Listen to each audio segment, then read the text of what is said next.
In law number 19 in the 48 Laws of Power, it states, know who you are dealing with. Never offend the wrong person. J. Cole is a very smart man.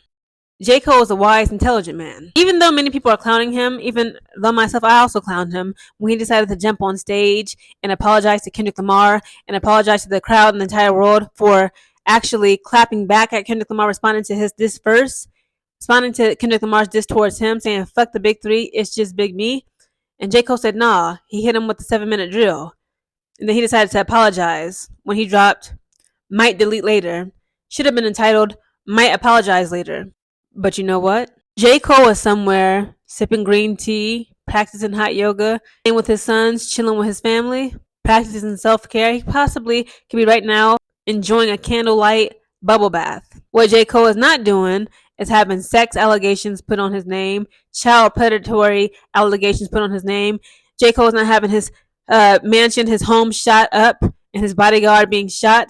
Because you know what? He decided to back down from this beef. He withdrew himself. He took himself out of the game because he actually could see what was about to take place. J. Cole got up on stage and said, you know what? I'm not okay with this. I'm uncomfortable. The fans want blood. The fans want more. It's not enough for me to just diss him. Like, I'm getting DMs and people in the industry whispering in my ear, crush him, Cole. Destroy Kendrick. Destroy him. And you know what? J. Cole had enough emotional intelligence, wherewithal, the self-control and self-discipline to say, you know what? No, I'm not going to give in to these people's pressures. I'm not going to give in to the world, my fans, those in the industry, my friends. I'm not going to destroy myself or another black man. I'm bowing out gracefully. I'm tapping out of this beef.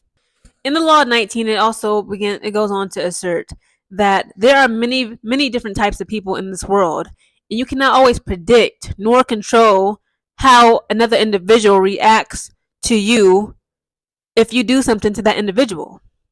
J. Cole knows that Kendrick Lamar, number one, is Lamar is very talented.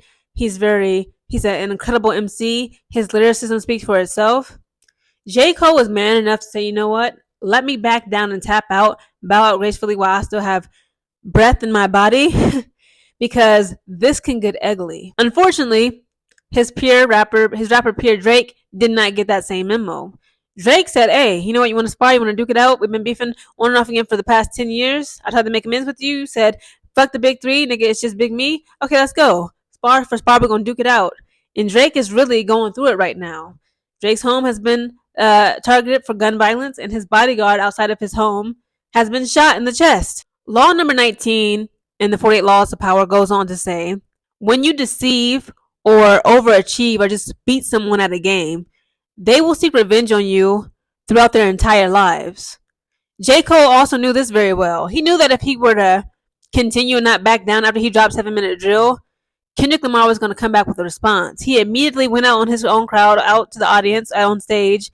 He immediately apologized, cleared it up, and said, look, I don't want no smoke. Because look what Drake is going through with Kendrick Lamar. That could have easily been J. Cole. But again, J. Cole had enough sense to tap out and follow the rule number 19 in the 48 Laws of Power, and decided to be humble himself and say, you know what? I got family. I'm a father, a husband. I don't need all this nonsense. And I'm sure J. Cole is a very private man. He doesn't want all that attention on him, okay? Now, unfortunately, Drake is very flashy, which is why people actually know where this man lives. In Toronto, that suburb, that very wealthy suburb that he lives in, Bridle Path. A fan, they said that he's been obtained. It's actually a white male fan who's a Kendrick Lamar fan. And he's the one who actually drove to Drake's home at Bridle Path in Toronto and shot his bodyguard, who is now in the hospital fighting for his life.